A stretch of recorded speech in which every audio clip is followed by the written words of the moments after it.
오늘은 디모데 전서를 함께 보려고 합니다. 디모데 전서는 바울 사도의 편지 가운데 목회서신이라고 불리우는 세 편의 서신들 가운데 하나입니다. 이 목회서신이 뭐냐면 디모데 전서, 디모데 후서, 디도서 이렇게 세 편입니다. 바울 서신의 편지들 가운데 지금까지 저희들이 4차까지 오면서 봤던 편지 가운데 전부 교회를 향해서 편지를 썼고요. 하나의 편지만 개인에게 썼죠. 빌레몬서가 개인에게 보낸 편지였습니다. 그래서 빌레몬서의 이름, 이 서신서의 이름이 그 수신자, 사람의 이름이었어요. 골로새 교회 지도자 가운데 한 명이었던 빌레몬이었죠. 그리고 나머지는 전부 다 교회들에게 쓴 편지였습니다. 로마 교회, 고린도 교회, 데살로니가 교회, 갈라디아 교회, 그리고 뭐 에베소 교회, 골로새 교회죠. 그리고 이제 목회서신은요.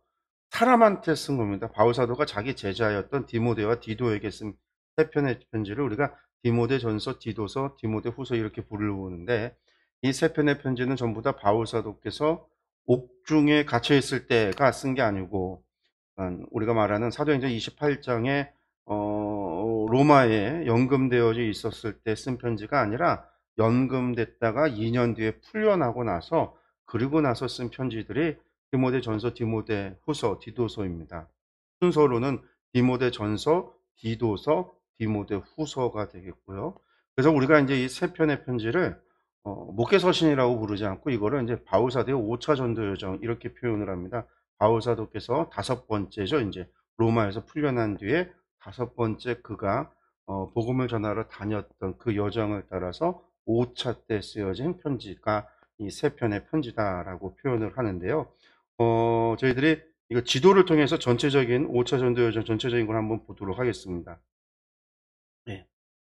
5차 전도 여정입니다. AD 62년에서 67년 겨울, 그러니까 67년 겨울은 1월을 얘기하는 게 아니고요. 12월을 얘기합니다. 67년에서 68년으로 넘어가는. 그래서 보통 뭐 68년이라고 하는 사람들도 있고 저희처럼 67년 겨울이라고 이야기하기도 하고 그러니까 67년에서 68년 넘어가는 때다라고 생각을 하시면 되는데 62년에 로마에 갇히고 연금되는 때가 60년이거든요. 2년 동안 로마에 있다가 풀려난 다음의 여정입니다.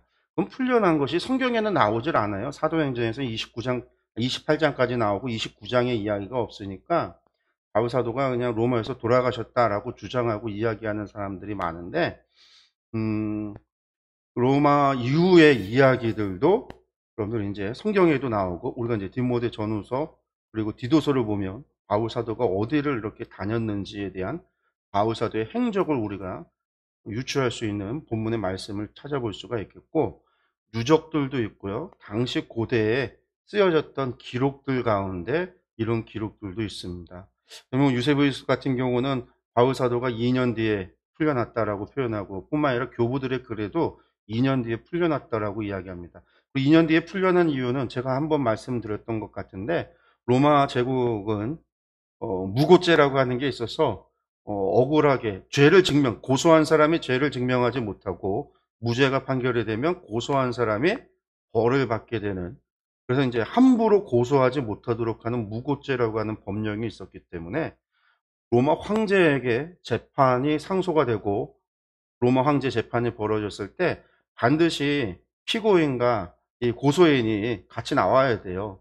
그래서 반드시 이 로마 제국 황제 앞에서 재판이 치러져야 되는데 우리가 이제 앞서 이야기했잖아요. 그 바울 사도를 고소했던 유대의 장로들 그러니까 이제 제사장과 서기관다 이 사내들인 공회의 이 사람들이 고소를 했지만 고소한 게 전부 거짓말이었어요. 바울 사도가 하지 않은 일을 갖다가 했다라고 누명을 씌워서 고소를 했고 뇌물을 써서 바울 사도를 죽이려고 했고 그리고 당시 총독이었고 또 그리고 아그리파 왕으로부터 재판받을 시에 이미 무죄라고 하는 판결이 났어요. 무죄라는 판결이 났음에도 불구하고 바울 사도의 재판이 계속해서 예루살렘 가이사랴에 체포돼서 감옥에 있는 상태에서 재판이 자꾸만 연기되니까 바울 사도가 로마 황제에게 항소를 했기 때문에 로마 재판이 벌어진 건데 그러다 보니까 고소인들이 로마에 오질 않아서 자연스럽게 2년 뒤에 풀려났단 말이에요. 그래서 사도행전 28장에도 옥에 갇혀 있었다라고 표현하지 않고 셋집에 연금됐다라고 표현하는 이유가 바울 사도가 죄인으로 가서 재판을 받으려고 하지만 옥에 들어가 있는 유죄 판결을 받아서 옥에 가는 이야기가 아니라는 거죠. 바울 사도가 이제 감옥에 있다 돌아가시는 거는 마메틴 감옥이라고 하는 감옥이 있어요. 당시 기독교인들 네로 황제가 기독교인들 잡아서 옥에 가둬놨다가 죽였던 그 옥이 마메틴 감옥이라는 감옥의 터가 따로 있고 셋집은 달랐다라는 거예요. 그래서 2년 뒤에 풀려나는데 사도행전의 기록은 28장까지밖에 없기 때문에 우리가 지도를 보건 어디를 보건 다른 사람들은 로마에 간 걸로만 기록하고 있다라는 거죠. 그리고 제가 지난번에 한번 들었는지 기억이 잘 안 나는데 사도행전하고 바울 사도, 바울 서신의 편지하고 역사적으로 어떤 게 더 신빙성이 있느냐? 그 얘기는 뭐냐면 자기가 겪은 일을 자기가 하는 얘기랑 자기가 한 얘기를 그러니까 누군가에게 전해 들은 이야기를 그 사람에 대해서 쓴다고 할 때 그 사람이 한 이야기를 내가 전해 듣고 그 사람에 관한 자료를 수집해서 내가 글을 쓴다고 하면 그렇게 글을 쓰는 내가 정확할까요? 아니면 자기가 자기 글을 쓰는 게 정확할까요? 자기가 자기 경험을 직접 쓰는 게 가장 정확하겠죠. 바울 서신에 기록되어져 있는 바울의 기록이 사도행전의 기록보다 더 정확하다라는 거예요. 왜냐하면 사도행전은 누가가 기록을 했거든요. 옆에서 보고 느꼈던 거를 자기 교회 공동체에게 전하면서 사도행전은 기록 목적을 가지고 편지를 그러니까 복음서 사도행전을 썼단 말이에요. 누가복음하고 사도행전을. 그러다 보니까 사도행전에는요, 누가가 이해한 방식대로 기록이 되어졌어요.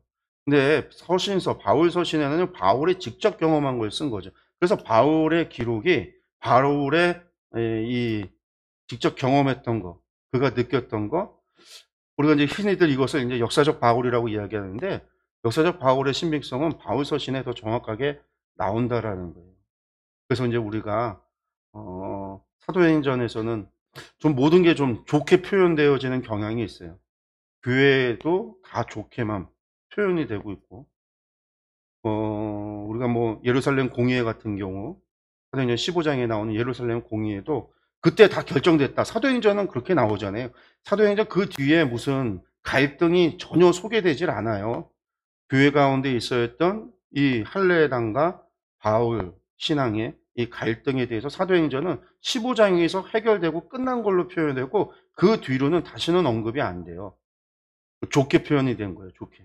근데 바울 서신 보면은 이게 계속해서 문제가 나오잖아요. 갈라디아 교회에 문제가 있었죠. 고린도 교회도 이 문제가 있었죠. 나중에 골로새 교회에도 문제가 있었죠. 에베소 교회에도 이 문제가 있었죠. 그리고 우리가 보게 되어지는 이 디도서에도 그런 문제들이 나타나요. 그러니까 서신서의 기록을 따라서 우리가 바울 사도의 이야기를 한다면 바울 사도는 5번에 걸쳐서 우리가 전도 요정을 이야기할 수 있겠고 로마에서 풀려난 뒤에 로마 바울 사도의 이야기가 있다라는 거예요. 우리가 이제 여기서 이제 우리가 추측을 하는데 첫 번째 2년 뒤에 바울 사도께서 풀려납니다. 2년 돼서 연금뒤에서 풀려나고요. 그 다음에 이제 바울 사도가 어디로 갔을까? 이게 이제 사실은 뭐 기록에 성경에 나와 있질 않으니까. 근데 바울 사도가 로마에 가서 로마에서 어디로 간다고 끊임없이 이야기했냐면 서바나를 가겠다라고 이야기했어요. 여기가 이제 지브롤터 해협이라고 하는 세상의 끝이었거든요. 여기가. 그래서 세상 끝까지 가서 복음을 전하겠다라는 생각으로 계속해서 서바나를 가겠다. 로마로 간 이유도 로마를 통해서 서바나를 가기 위해서였기 때문에 서바나를 갔을 거다. 그리고 실제로 이제 이 서바나 가면 이쪽에도 또 그 자료들이 뭐 유적이나 그런 것들이 전승들이 존재하고 있어요. 그리고 또 어떤 사람들은 여기뿐만이 아니다. 바울 사도께서 서바나 갔다가 영국까지 갔다 왔다라고 주장하는 사람들도 있어요. 영국까지 간 거는 정확하게 알 수 없지만 서바나를 갔을 거다라고 하는 것들을 많은 분들이 이제 동의하고 계속해서 우리가 이야기할 때 뭐 지난 교회사 가운데 최근까지는 근대가 오기 전까지는요 계속해서 서바나를 갔을 것으로 추정을 하고 이야기를 했습니다. 서바나를 갔다가 이거는 이제 가상입니다. 가상의 전도회. 왜냐면 알 수가 없어요. 지금 저희들은요. 근데 아마 서바나를 갔을 거라고 보고요. 그리고 이제 다시 돌아오는 이 여정에 대한 것은 기록이 전혀 안 남는데 그레데 섬에 도착했다라고 하는 기록은 남아요. 그래서 그레데에 도착을 하고 이 그레데에 누구를 남겨두냐면 디도를 그레데에 남겨둡니다. 그리고 바울 사도가 어디로 가냐면요. 디도를 남겨두고 골로새로 가요. 골로새. 왜냐면 골로새 편지를 썼을 때 골로새 방문하겠다고 약속을 했거든요. 골로새를 방문하고 이곳에서 또 누구를 만나겠어요? 오네시모와 빌레몬들을 만나겠죠. 그리고 골로새를 갔다가 그 다음에 에베소를 방문합니다. 에베소를 방문해요. 그래서 이 에베소 교회를 방문하고 난 다음에 여기에서 누구를 남겨두냐면 여기에는 디모데를 에베소에 남겨둡니다. 그래서 이제 에베소에 디도를 남겨두고 바울사도는 어디로 가냐면 마게도냐로 올라가요. 마게도냐. 사도행전에 보면 3차 전도 여정 가운데 뭐가 있냐면 바울사도가 에베소에 있을 때 디모데와 에라스도를 갖다가 마게도냐로 보냈던 기록이 나와요. 고린도 후서에도 그 이야기가 나오는데 이 이야기 5차에서는 디모데가 에베소에 있고 바울사도가 마게도냐로 가는 이야기가 나와요. 마게도냐로 바울사도가 올라갔었고 그곳에서 디모데 전서를 쓰게 됩니다. 그래서 마게도냐에서 편지를 써서 지금 디모데가 어디에 있어요? 에베소에 있잖아요. 에베소에 있는 디모데에게 편지를 쓰는데 이게 디모데 전서예요. 이때 무슨 편지를 왜 쓰게 되냐면 에베소 교회에 문제가 좀 있었어요. 일단은 첫 번째는 에베소 교회에 이제 지도자, 리더십, 지도자를 세워야 될 필요가 있는데 디모데에게 교회 지도자를 세울 때는 어떤 사람을 세워야 되는가라고 하는 것을 전해주고요. 그리고 교회 안에 이단의 문제, 그런 문제가 교회 안에 있었어요. 그래서 그 문제에 대해서 권면과 경계해야 할 것에 대해서 이야기하는 게 디모데전서예요. 그 다음에 바울사도가 어디로 가냐면 그 다음에 고린도로 갑니다. 고린도로. 그리고 이제 고린도로 갔다가 바울사도가 이곳에서 디도가 지금 그레데에 있잖아요. 고린도에서 그레데가 가까운데 이 그레데에 누구를 보내냐면요. 누구를 보내냐면 아데메와 그리고 이제 두기고 이 두 사람을 보내는데 편지를 써서 보냅니다. 이 편지가 디도서예요. 디도서. 그래서 디도서를 써서 아데마와 두기고 편에 그레데에 있는 디도에게 보내요. 이 편지에 또 뭐가 있냐면 그레데 교회가 지금 사실은 되게 엉망이었어요. 그래서 그 엉망이었던 그레데 교회를 정리하고 그 문제를 해결하기 위해서 디도를 남겨놨었던 거였는데 그 디도에게 교회의 리더십을 세우는 에베소 교회랑 똑같죠. 디모데 전서랑 똑같이 교회 리더십을 세우기 위해서 장로와 집사를 세우는데 어떤 종류의 사람을 세워야 되는가 이것에 대한 권면의 말씀을 전합니다. 그래서 디모데전서 디도서는요. 내용이 같아요. 같은 내용들이 담겨 있어요. 그러면서 이제 디도로 하여금 너 나에게 좀 와라 라고 다시 표현을 해요. 왜냐하면 아데마와 두기고를 보냈으니까 아데마와 두기고와 바통 체인지 한마디로 말해서요. 아데마와 두기고가 그레데 교회를 섬기고 디도 너는 나에게 와라. 왜 오라고 했냐면 니고볼리에서 이때 이제 편지 쓴 게 디도서고 니고볼리에서 뭘 하려고 했냐면 집회를 계획을 했어요. 니고볼리에서요. 니고볼리라고 하는 곳에서 집회를 준비하면서 디도를 불렀어요. 근데 여기에서 네로의 집시법위원, 집시법이라는 게 뭐냐면 집회 시위예요. 모이는 법. 사람들이 모이는데 그게 집회 시위법, 집시법을 위반했다라고 하는 죄목으로 체포를 당해서 로마로 압송당하게 됩니다. 그래서 이제 두 번째 로마에 투옥이 되는 거예요. 이번에는 현장범으로 잡힌 거잖아요. 이번에는요, 바로 감옥으로 직행을 합니다. 그리고 이때가 언제냐면, 64년경에 뭐가 있냐면, 로마에 대화제 사건이 있었어요.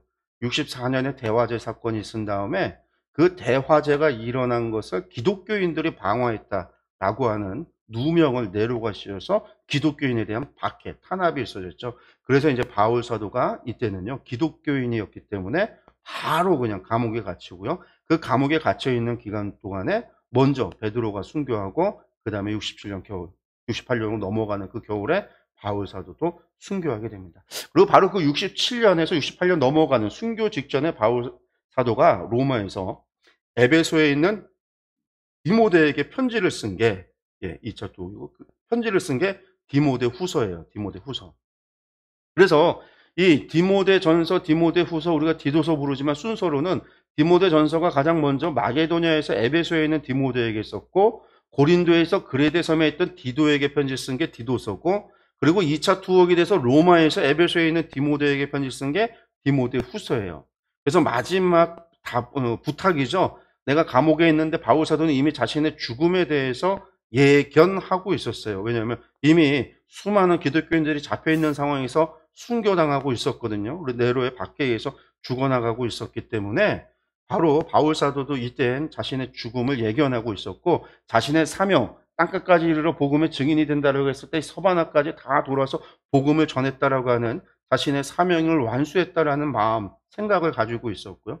그래서 이제 디모데에게 편지를 쓰면서 자신의 죽음을 예고하면서, 예견하면서 그에게 마지막 유언과도 같은 당부의 말씀을 전하는 게 디모데 후서예요. 그래서 많은 사람들은 이제 디모데 후서를 바울 사도의 유언이다라는 말로 표현을 하는 거죠.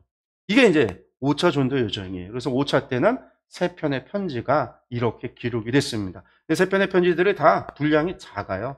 크게 길진 않습니다. 왜냐하면 개인적인 편지들이기 때문에 권면과 당부, 그리고 어떻게 할 것에 대한 지혜를 전달하는 내용이었기 때문에 그렇습니다. 그래서 들어가서 좀 내용을 보겠습니다.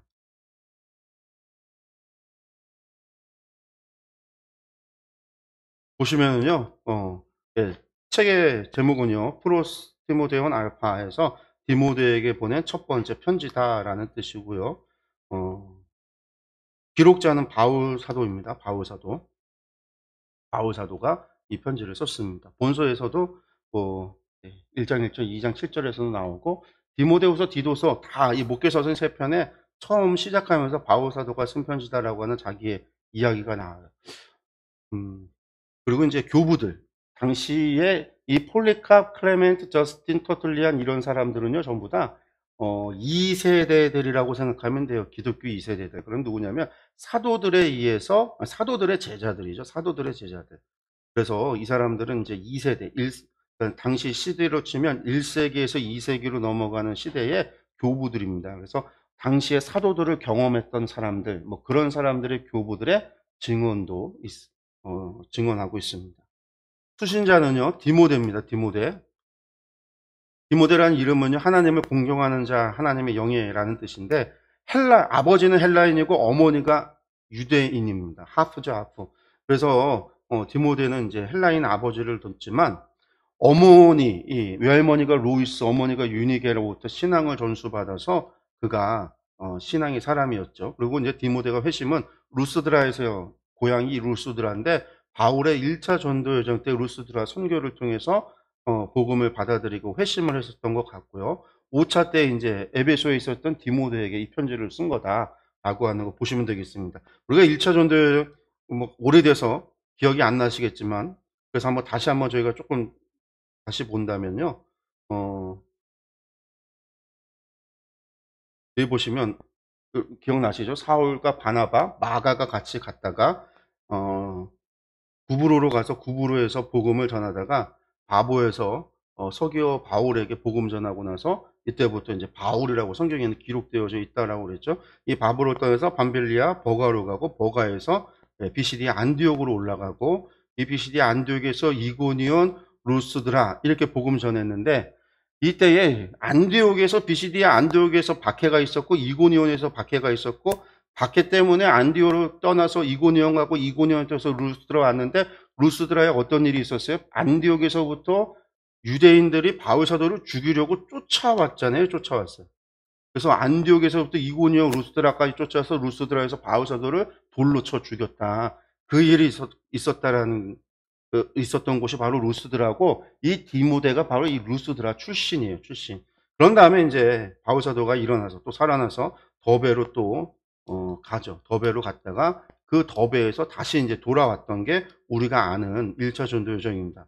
이때 이제 아탈리아에서 배를 타고서는 안디옥으로 돌아오는 거. 이게 이제 1차 전도 여정이죠. 그리고 나서 이제 우리가 사도행전 16장에는요, 2차 전도 여행을 가면서 디모데를 만나는 이야기가 나와요. 바울의 더베와 루스드라에도 이름에 거기에 디모데라 하는 제자가 있으니, 이미 제자가 있었다. 이게 이제 지금 제가 지난번에도 계속 얘기하는 거지만 개역개정 성경이 참 이게 번역이 이래요. 그러니까 이 연결되잖아요. 근데 이게 아니에요. 디모데라는 제자가 있었다예요. 있었다. 끊기는 건데, 이미 그러니까 이때 만드는 게 아니라 이미 이때 회심한 게 아니라 그 전에 이미 회심해서 제자가 됐던 디모데라고 하는 사람이 있었습니다. 그의 어머니는 믿는 유대 여자고 아버지는 헬라인입니다. 이거예요. 그래서 이미 바울 사도가 두 번째 루스드라에 도착을 했을 때는 디모데가 어떤 상황이었냐면 루스드라와 이고니온에 있는 형제들에게 칭찬을 받는, 여기서 형제라는 얘기는요, 루스드라와 이고니온 교회, 이 교회 성도들 가운데서 디모데가 칭찬을 받을 정도로 아주 본이 되는 사람이었습니다. 그래서 이제 이 디모데가 바울 사도와 함께 또 전도 여행을 떠나게 되는 거죠. 그래서 이제 이 디모데가 그 뒤로 이제 바울 사도가 무릎으로 낳은 아들이라고 그렇게 표현을 하는 사람이 됩니다. 배경 보시면은요, 지금 디모데가 있는 곳은 에베소입니다. 우리가 에베소서 공부를 했지만 에베소는 어떤 도시였냐면 항구 도시였어요. 상업과 종교의 중심지였습니다. 세계 7대 불가사의였던 아데미 신전이 있었다고 말씀드렸어요. 바울 3차 때 3년간, 2년 6개월이에요. 2년 6개월간 머물렀던 곳이 바로 이 에베소였고요.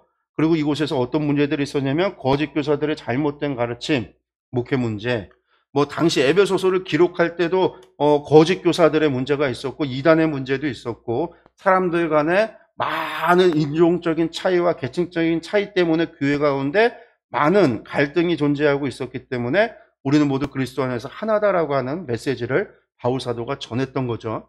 근데 이제 에베소서 편지를 쓰고 나서 몇 년 되지 않은 사이에요. 얼마 되지 않은 사이였으니까 이 문제들이 잘 해결이 되질 않고 있었고 디모데가 있었던 상황에도 이 거짓 교사들의 잘못된 가르침이 에베소 교회에 계속해서 문제가 됐었던 겁니다. 그래서 이제 사도 바울은 디모데로 하여금 에베소 교회에 남아서 교회를 이끌어 가도록 했었고 이후에 편지를 써서 그곳에 리더십을 세우는, 지도자들을 세우는 문제를 전하고 있고, 그리고 이제 많은 이 거짓 교사들의 가르침을 어떻게 조심해야 될 것인가에 대해서 이야기하고 있다라는 겁니다. 연대는요 63년경입니다. 아까 62년에 풀려났다고 그랬는데 한 1년 뒤 정도에 에베소를 거쳐 서바나 갔다가 돌아온 뒤에 그런 일들이 있었던 것으로 보여지고 있습니다.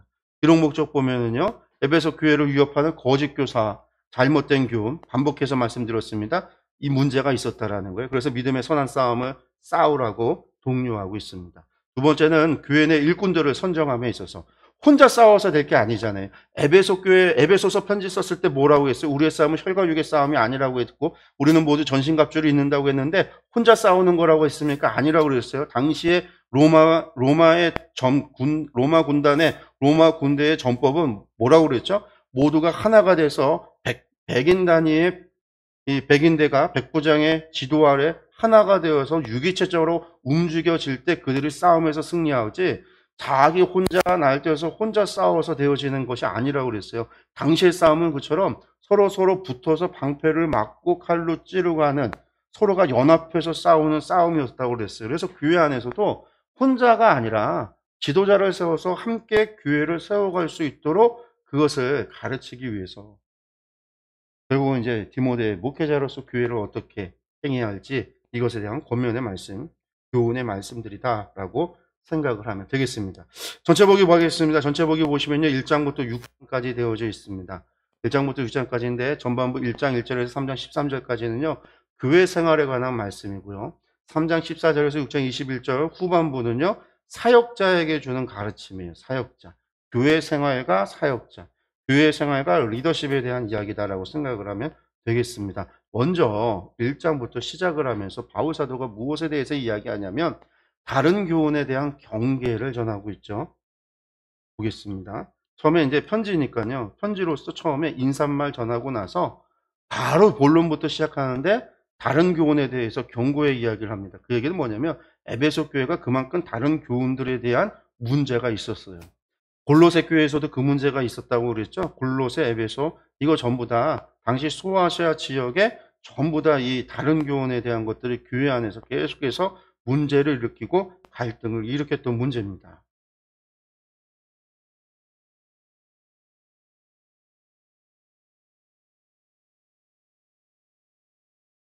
먼저 인사말 보면은요. 바로 이제 시작하면서 믿음 안에서 참한 아들 된 디모데에게 편지한다라고 하면서 누가 했죠? 예수의 사도된, 그리스도 예수의 사도된 바울이 믿음 안에서 참 아들 된 디모데에게 편지한다라고 시작하면서 편지 누가 썼는지 이야기하고 있고요. 다음에 바로 다른 교훈에 대해서 이야기합니다. 3절 말씀 보면요, 내가 마게도냐로 갈 때 너를 권하여 에베소에 머물라 한 것, 아까 제가 지도 설명하면서 이야기했던 게 본문에 다 나오고 있다라는 거예요. 사도행전의 기록하고 지금 반대되는 거거든요. 사도행전의 기록은요, 바울 사도는 에베소에 있고 디모데로 하여금 마게도냐로 가라고 했는데 다른 어디에도 그 뒤로 이것을 보내는 이야기가 없어요. 바울 사도가 고린도에 있을 때 디모데를 마게도냐에 보낸 적이 있죠. 다 디모데를 마게도냐에 보내지 마게도냐에 바울 사도가 디모데를 갖다가 에베소에 머물게 하고 마게도냐로 간 이야기가 없어요. 그러니까 이 이야기가 도대체 언제적 이야기냐? 1차 때는 당연히 아니고 2차 때도 이야기가 나오질 않고 3차 때도 이런 이야기가 없잖아요. 4차는 말할 것도 없고요. 우리가 그래서 이제 5차 이야기를 하게 되는 건데 마게도냐로 가고 에베소에 머물러서 에베소의 교회 지도자, 교회를 관리하도록 치리하도록 남긴 거예요. 그런데 무슨 일이 발생했냐면 어떤 사람들을 병하여 다른 교훈 가르치지 마라. 다른 교훈을 가르치지 말라는 거예요. 이 다른 교훈은 뭐냐면 신하와 끝없는 족보에 몰두하는 사람들이 신하와 끝없는 족보. 이거 누가 하는 거냐면요. 유대인들이 하는 거예요. 유대인들이.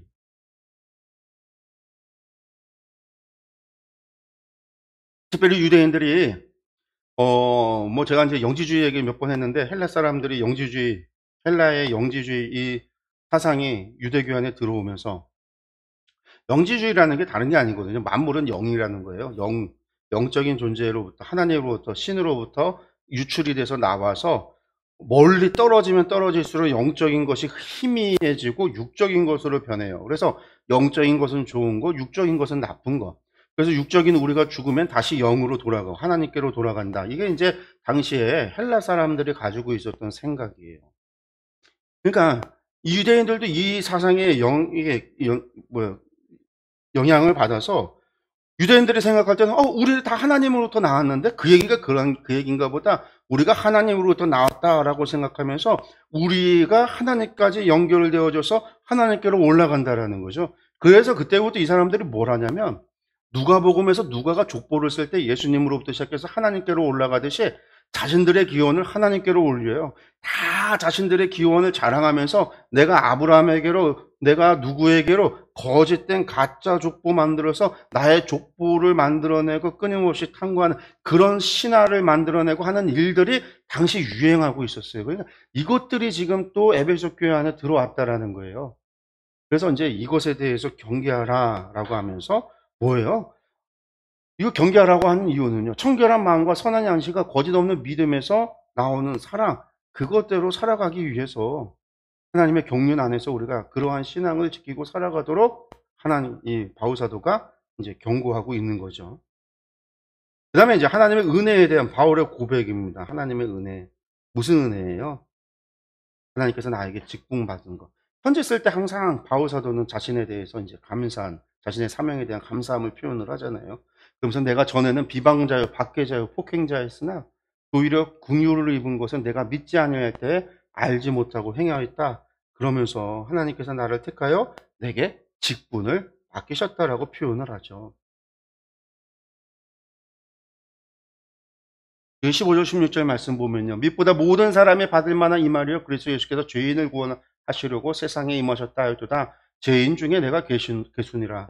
주님께서 죄인을 구원하러 오셔서 내가 긍휼함을 입어서 내가 구원을 받았다라는 것. 이것이 바울의 은혜에 대한, 받은 은혜에 대한 고백입니다.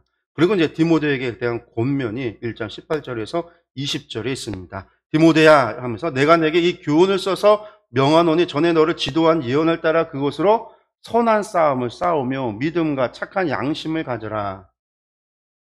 선한 싸움을 싸우라 라고 표현하고 있어요. 그리고 믿음과 착한 양심을 가져라. 20절 말씀 보면요. 그 가운데 후메네오와 알렉산더가 있으니 내가 사탄에게 내어준 것은 그들로 훈계를 받아 신성을 모독하지 못하게 하려 함이라. 이 후메네오와 알렉산더라고 하는 사람들은요. 이 사람들이 이 양심과 믿음을 저버렸던 제자였다가 믿는다고 했다가 배교하고 자신의 양심도 버리고 믿음도 버리고 배교해서 다시금 돌아갔던 사람들, 그런 사람들. 그와 같이 되지 말고 선한 싸움을 싸우라라는 표현을 합니다. 근데 이 선한 싸움 싸우라는 것은 에베소부터 시작해서 계속해서 에베소 교회에게 주시는 말씀이죠. 에베소 교회 편지에도 썼었고 디모데 전서에서 표현하고 나중에 디모데 후서에서 이 말씀을 또 이야기해요. 끊임없이 에베소 교회에게 쓸 때는요, 선한 싸움을 싸우라고 표현해요. 우리는 이 땅에 선한 싸움을 싸워야 되는 존재들이, 이게 창과 칼을 든 혈과 육의 싸움이 아니라 믿음의 싸움이잖아요. 믿음과 착한 양심. 악으로가 아니라 악을 선으로, 주의 복음을 위해서 나를 박해하고 나를 고난하는 자들까지도 사랑으로 대해야 되는 것. 그것이 내 마음과 내 뜻대로면 나도 같이 욕하고, 나도 한 대 맞으면 나도 한 대 치고 싶고, 눈에는 눈이고 이에는 이고 복수를 하고 그러고 싶지만, 주를 위해서, 복음을 위해서 나의 모든 피해를 감수하고, 도리를 오른뺨을 때리면 왼뺨을 돌려댈 수 있는, 겉옷을 가져가겠다고 하면 속옷까지도 내어줄 수 있는, 이게 성도의 선한 싸움이에요. 이게 바울 사도가 디모데에게 권면한 이야기입니다. 두 번째 2장에서는요, 기도에 대한 가르침, 그리고 이제 남녀 간의 질서에 대해서 이 두 가지를 이야기를 하는데요. 먼저 2장 1절에서 7절에 기도에 대해서 이야기합니다. 뭐라고 이야기하냐면요, 내가 첫째로 권하노니 모든 사람을 위하여 간구와 기도와 도고와 감사를 하되, 임금과 높은 지에 있는 모든 사람을 위하여 하라. 이는 우리가 모든 경건과 단정함으로 고요하고 평안한 생활을 하려 함이라. 이것이 우리 구주 하나님 앞에 선하고 받으실 만한 것이니, 하나님은 모든 사람이 구원을 받으며 진리를 아는 데 이르기를 원하시니라. 하나님이 원하시는 것은 구원을 받으며 진리를 아는 데 이르기를 원하는 것, 이걸 원하세요. 이걸 위해서 우리로 하여금 뭘 원한다라는 말씀이에요. 사람들을 위하여 간구와 기도와 도고와 감사를 하라는 거예요. 도고가 뭐죠? 도고도 기도예요. 중국어는 원래 다오가오가 기도거든요. 근데 이제 말이 좀 어려우니까 우리가 세번역 성경으로 좀 보면은요. 같이 읽을까요? 세번역 성경. 그러므로 나는 무엇보다 먼저 모든 사람을 위해서 하나님께 간구와 기도와 중보기도와 감사기도를 드리라고 그대에게 권합니다. 그러니까 중보기도라고 생각하면 돼요. 근데 이거 뭐 하라라는 거죠? 구원을 받고 진리를 아는데 이르기를 원한다라는 4절의 목적을 위해서, 무엇보다 이것을 위해서 하라라는 거예요. 사람들의 성공과 부를 위해서 중보하고 기도하고 간구하고 감사라는 얘기가 아니라, 사람의 구원을 위해서, 영혼 구원을 위해서, 그것을 위해서 기도하고 간구하고 중보하고 감사하라는 얘기죠. 그러니까 4절의 목적을 잊어버려서는 안 된다라는 거. 그 다음에 이제 남녀 간의 질서에 대한 이야기를 하는데, 이 2장의 8절에서 15절까지 이야기를 우리가 말씀을 보면은, 뭐 여자에 대한 이야기만 해요, 사실은. 8절만 보면 뭐 남자들 분노와 다툼 없이 거룩한 손을 들어 기도하기를 원한다. 그리고 이제 9절부터 15절까지가 여자에 대한 얘기예요. 뭐 정숙하라, 값진 옷이나 진주 이런 거 하지 말고 단정하게 입고 소박하게 살아라. 일체 순종함으로 하라. 그러니까 이제 많은 사람들이, 특히 페미니즘들이 이런 말씀 보면은요, 막 분노하는 거죠.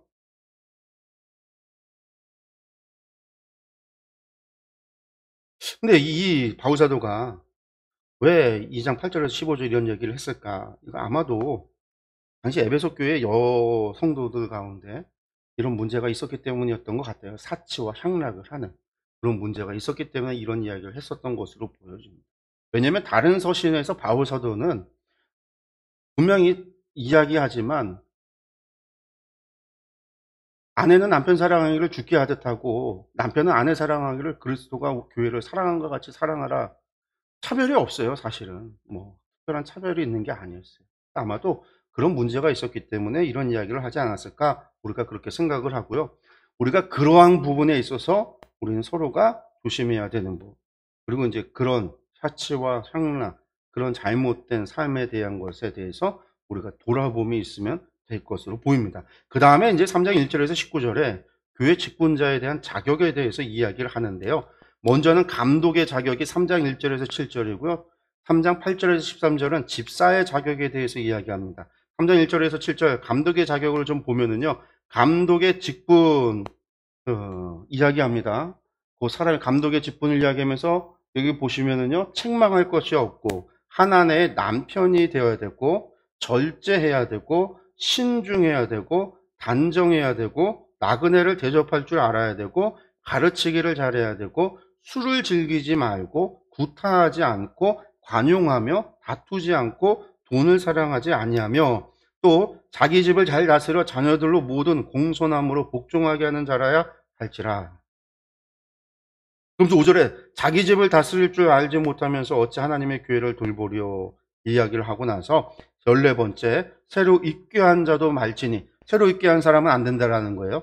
교만해져서 세자마자 막 감독자의 자리에 세워놓으면 교만해져서 마귀를 정죄하는 죄에 빠질까요? 이게 얘기는 뭐냐면 새로 있게 한 자 세워놓으면은 이 사람들이 정죄, 다른 사람을 판단하고 정죄하는 잘못, 교만을 할 수 있다 해서 이런 사람을 하지 말라라는 거예요. 그리고 또 15번째, 외인에게도 선한 증거를 얻은 자라야. 밖에서도 이 사람은 착하다, 세상에서도 착하다, 이런 이야기를 들을 수 있는 사람이어야 한다라는 겁니다. 두 번째, 3장 8절에서 13절에 집사의 자격에 대해서 이야기합니다. 집사들도 하면서 정중해야 되고 일구이원을 해서는 안 되고 술에 임박하지 아니하고 더러운 일을 탐하지 말아야 되고 5번째 깨끗한 양심에 믿음의 비밀을 가져야 되고 그리고 이제 6번째는요.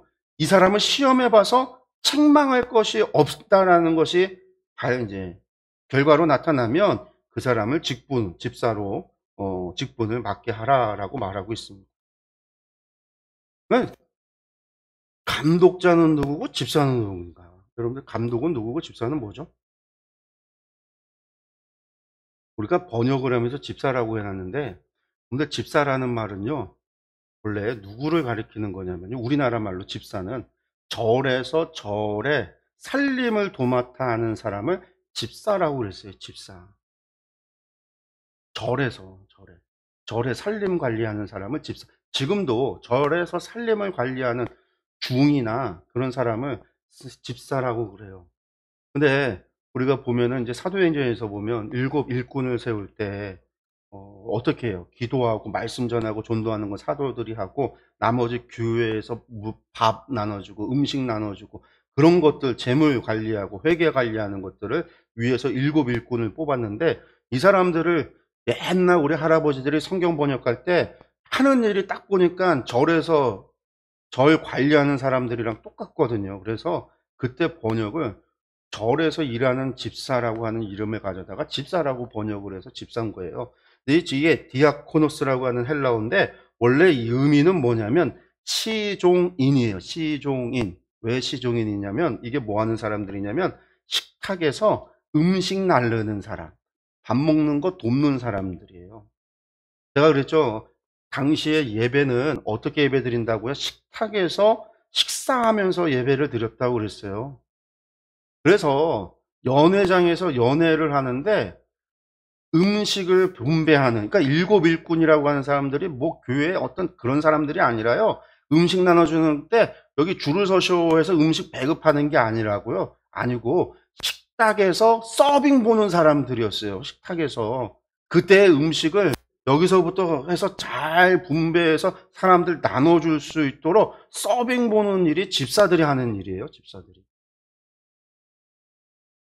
이 디아코노스가 그런 거예요. 이걸 이제 우리가 집사라고 번역을 해서 집사가 된 거지. 오늘날에도 이제 교회 집사 이야기 하는 거죠. 여기 보시면 이제 디모데전서하고 디도서하고 뭐 비슷하게 나와요. 우리가 다음 주에 또 디도서 보겠지만 내용들이 비슷하죠.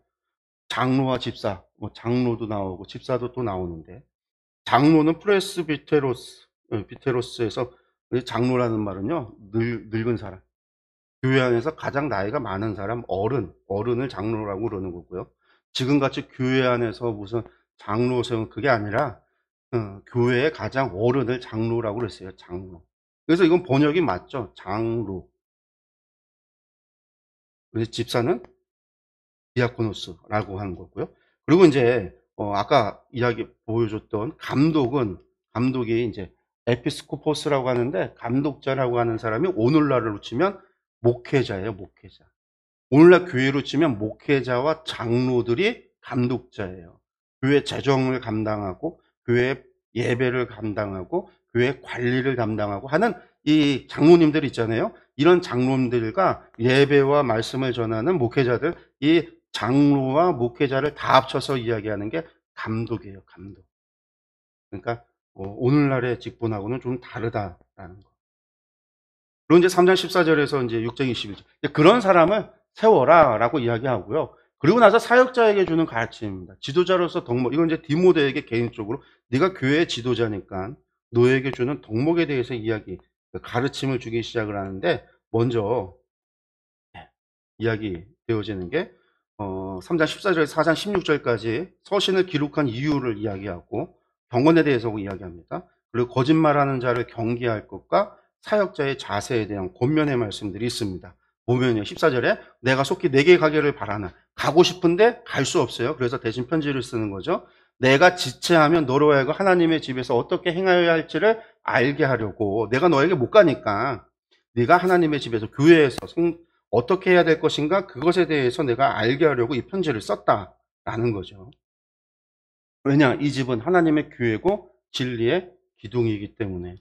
그러면서 16절에 크도다 경건의 비밀이요 그렇지 않다는 이 없도다. 그는 육신으로 나타남 받으시고 영으로 의롭다 하심을 받으시고 천사들에게 보이시고 만국에 전받으시고 세상에서 믿음 받으시고 영광 가운데 올려지셨더라. 이 경건의 비밀이 뭐냐면 예수 그리스도시죠. 그는 육신으로 나타나고 영으로 의롭다 하심을 받았다. 왜 이런 얘기를 다시 하고 있냐면요, 당시 에베소에서 무슨 일이 있었다고요? 아까 영지주의 잠깐 얘기했죠. 영지는요 뭐가요? 영혼은 거룩하고 영적이고 육체는 악하고 더럽고 부정하다라고 그랬어요. 그러니까 예수님께서 육체로 오셨다라고 하는 것에 대해서 부정했어요. 성육신에 대해서 부정했어요. 이런 사람들이 당시 교회 안에 이단들이 있었기 때문에 다시 한번 강조하는 거예요. 예수님은 육신으로 왔다. 육신으로 왔고 영으로 의롭다 하심을 받았고 천사들에게도 보였고 만국에게도 전파되고 있고 주님이 그리스도가 믿음 바가 되었고 하늘로 올려지셨다라는 이것에 대해서 다시 한번 강조하고 있는 겁니다. 그리고 나서 이제 거짓말을 하는 자들, 거짓 교사들이죠. 경계할 것을 이야기합니다. 예, 이 사람들은 어떤 사람들이에요? 자기 양심이 화인 맞아서 외식함으로 거짓말하는 사람들이에요.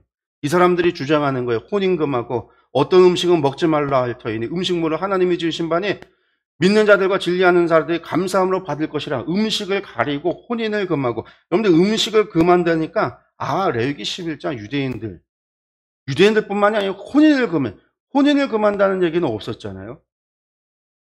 금욕과 금욕에 대해서 주장하는 사람들이 금욕주의자들이 있다라는 거예요.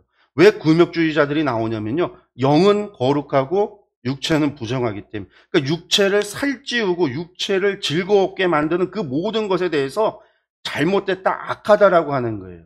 육체를 살찌우는 음식을 줄여야 되고요, 육체에 쾌락을 주는 모든 것들을 버려야 돼요. 그래서 여기서 금욕주의가 나오는데, 이게 이제 헬라의 스토아 철학에 영향을 받아서 교회 안에 들어온 거죠. 근본주의라고 하는 것들이 대부분 이런 금욕주의랑 연결이 되어져 있어요. 우리가 지금 아프가니스탄에 큰 문제가 나서 지금 탈레반이 재집권을 해서 이 탈레반에 의해서 엄청난, 세상이 지금 전 세계가 지금 그것 때문에 골치를 앓고 있는데, 이 사람들이 근본주의자잖아요. 근본주의자들은요 금욕주의자들이에요. 그래서 뭐예요? 모든 오락 시설을 다 불태우고 방송도 못하게, 모든 즐거워하는 거 다 못하게, 그런 걸 못하게 해요.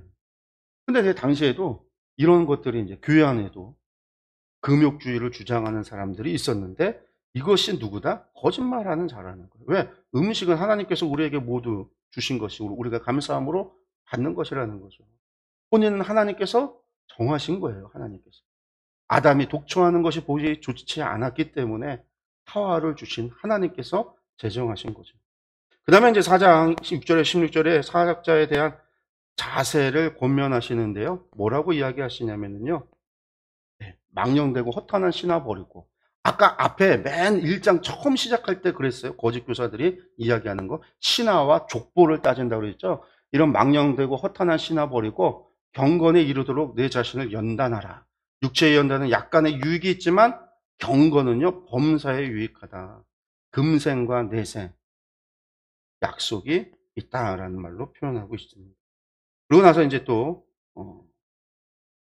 내 연사함을 업신여기지 못하도록 오직 말과 행실과 사랑과 믿음과 정절이 있어서 믿는 자에게 본이 되라. 교회의 지도자로서 본이 될 것을 권면하고 있습니다. 그리고 15절에 이 모든 일에 어떻게 하라고 이야기하냐면 전심전력해서 너희 성숙함을 모든 사람에게 나타내라. 내 자신과 내게 듣는 자를 그렇게 해서 구원할 수 있도록 본이 됨으로 말미암아 복음의 본이 되고 믿음의 본이 되고 하나님의 살아계심의 증거가 되도록 권면하고 있습니다. 그 다음에 이제 5장 1절에서 6장 2절에 다양한 성도들을 대하는, 사역자니까 교회의 성도들을 대할 때 어떻게 대해야 되는가에 대해서 태도를 이야기합니다. 먼저는 전체 성도들을 대해서, 두 번째는 장로들을 대할 때, 혹은 성전을 대할 때 종으로서 어떤 태도를 가져야 되냐 이야기하는데요. 먼저 성도를 이야기할 때 늙은이 꾸짖지 말고 권하고, 아버지에게 하듯하고, 젊은이에게는 형제에게 하듯하고, 늙은 여자에게는 어머니에게 하듯하고, 젊은 여자에게는 깨끗함으로 자매에게 하듯하라. 이렇게 이제 이야기하고, 3절에 보니까 참 과부인 과부를 존대하라. 여기 참 과부인 과부는 뭐냐면 나이 들어 60세 이상의 과부를 이야기해요. 나이 든 과부. 젊은 과부들은요, 재혼을 할 수 있으니까, 당시에 재혼이 다 되던 로마 시대니까 나이 들어서 더 이상 재혼도 할 수 없고 홀로 사는 그러한 과부를 존대하라라고 이야기합니다. 그래서 선한 행실에 증거가 있어 혹은 자녀를 양육하며 혹은 나그네를 대접하며 혹은 성도들의 발을 씻으며 혹은 환난당한 자들을 구제하며 혹은 모든 선한 일을 행한 자라야 할 것이요. 이 존대해야 될 이 사람들이, 여기서 나이가 60이 덜 되지 아니하고 결혼했다 과부된 사람들이 참 과부인데, 이런 사람들이 이런 삶을 살았던 사람들, 그런 사람들에 대해서 존대하라라고 이야기하고 있습니다. 두 번째, 장로에 대해서 5장 17절에서 25절에서 말합니다. 잘 다스리는 장로, 나이가 있어서 잘 교회의 어른으로서 본이 되도록, 교회를 잘 본이 되도록 행동하는 장로들은 배나 존경하라라고 이야기해요. 그러면서 뭐라고 얘기했냐면요, 아무개나 경솔하게 안수하지 말고 다른 사람의 죄에 간섭하지 말고, 판단하고 손가락질하고 뭐 얘기하지 말라라는 거예요. 내 자신을 지켜서 정결할 수 있도록 해라. 왜냐면 사역자가 교회 안에서 남들에 대해서 함부로 얘기해서는 뭘, 나 아는 사람의 상황을 잘 모르면서 그 사람에 대해서 막 이야기하면 안 된다라는 거예요. 어떤 사정이 있어서 할 수 없는, 하지 못하는 것에 대해서, 하지 못하는 상황만 보고서는 비난하고 비판하고 손가락질해서는 판단해서는 안 되는 거예요. 그래서 자기 자신을 정결하게 먼저 지키라라는 이야기를 하고 있습니다. 그리고 이제 상전을 대하는 종의 태도를 또 이야기하는데요. 6장 1절에 2절에서 뭐 이야기하냐면요, 앞에 거는 뭐 종들은 자기 상전들을 범사에 마땅히 공경하는데 왜 하냐면요, 하나님의 이름과 교훈으로 비판받지 않도록. 내가 말을 안 듣고 난 종은 그리스도인인데 상전이 안 믿어요. 근데 종이 그리스도인인데 불성실해. 그러면 그 사람들이 뭘 이야기하냐면 그리스도, 하나님의 영광을 가린다라는 거예요. 그러니까 그렇지 않도록 하라라는 거예요. 뭐 노예제도 그런 거 얘기가 아니에요. 당시 상황에서 이야기하는 거예요. 또 2절에는요, 상전이 믿는 사람이면요, 서로가 믿는다고 형제라고 가볍게 여기지 말고 무시하지 말고 막 함부로 하지 말라라는 거예요. 믿는 상전이면 더 잘 섬기라는 거예요. 왜냐면 내가 열심히 함으로 말미암아 유익이, 내가 나를 통해서 유익이 믿는 자가 받으니까. 상전이 받는데 믿는 자가 받으면 그 사람을 통해서 또다시 유익이 믿는 자에게 흘러갈 것이니까. 그래서 상전에 대해서 이렇게 하라라고 말하고 있습니다. 그 다음에 이제 6장 3절에서 21절 마지막이에요. 마지막 기타 문제들에 대한 이야기들이 있는데요. 다른 교훈에 빠진 자들, 뭐 자족한 마음과 돈을 사랑하지 말고, 마지막 이제 권면들이 쭉 나오는데, 1절 처음에 6장 3절에서 5절 말씀은요, 다른 교훈에 빠진 자들을 어떻게 할 것이냐, 우리 주 예수 그리스도의 말씀과 경건에 관한 교훈을 따르지 않으면 그는 교만하여 아무것도 알지 못하고 변론과 언쟁을 좋아하는 자니까. 왜냐면 이단들이나 다른 주장하는 사람들 만나서 이야기하면요, 논쟁밖에 되질 않아요. 아무리 이야기해도 먹혀들지도 않아요. 자기 생각이 옳다라고 생각을 대고서는 그냥 싸움만 되잖아요. 다툼만 일어나요. 그러니까 차라리 하지 마라.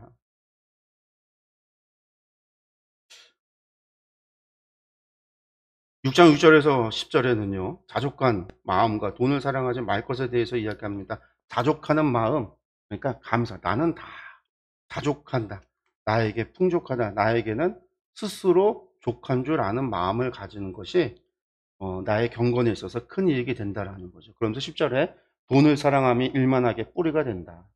결국은 욕심 때문에 탐내는 마음과 자신의 욕심 때문에 사람들이 범죄하기 때문인 거죠. 그래서 돈을 사랑하는 것이 모든 악의 뿌리가.